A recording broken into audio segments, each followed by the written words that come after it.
Running out of space on your C drive? Or maybe you just want to keep your apps organized?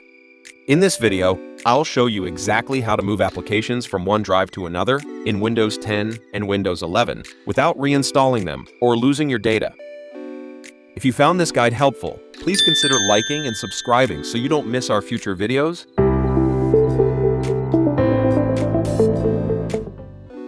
Since we'll be copying files and other items, I recommend backing up your files using 4DDig Partition Manager.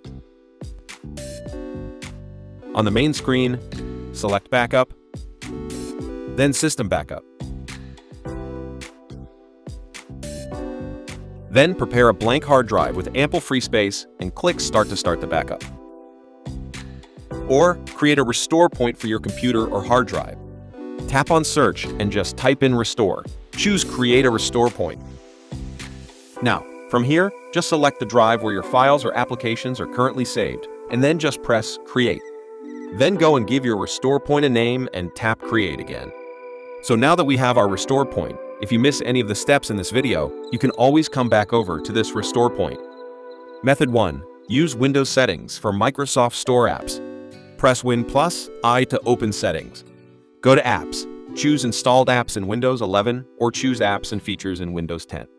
Find the app you want to move. Click Move and choose your new drive. Click Move again.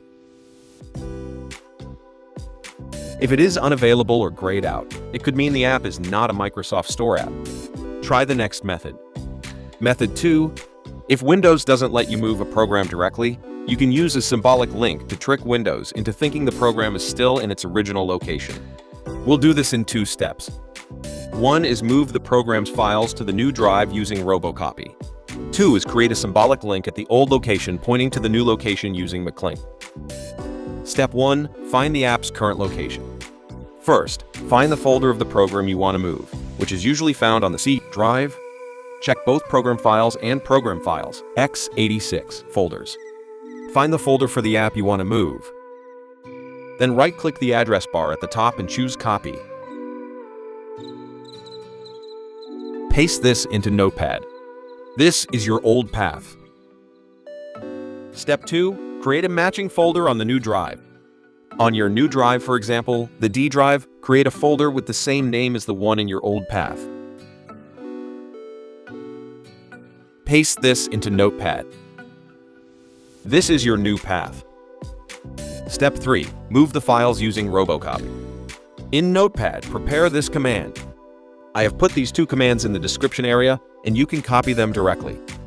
Replace old path and new path with the ones you copied. After replacing the path, right-click the Windows button and type CMD and open it as an administrator.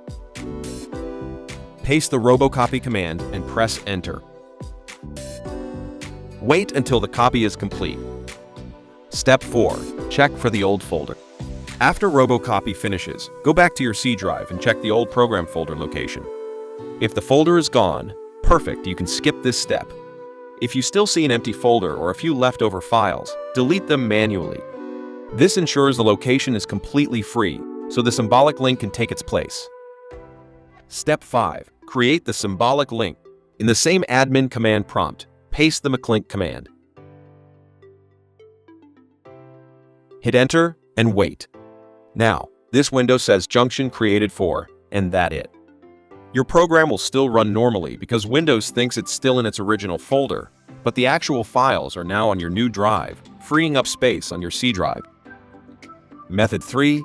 Use 4DDig Partition Manager, beginner-friendly. If you don't want to deal with command lines, 4DDig Partition Manager offers an easy, click-and-done way to move applications and even clone partitions. It automatically handles all the file paths and settings so your programs still work after being moved. Just install and launch 4DDig Partition Manager. Select Migrate from the sidebar, then choose Application Migration. Select the program you want to move. Choose the target drive on the bottom and click Migrate. Wait for the process to finish, and you're done. So easy, right? And that's how you can move applications from one drive to another in Windows 10 or 11. If this guide helped you, don't Don't forget to like, subscribe, and drop a comment if you have any questions. Thanks for watching, and I'll see you in the next video.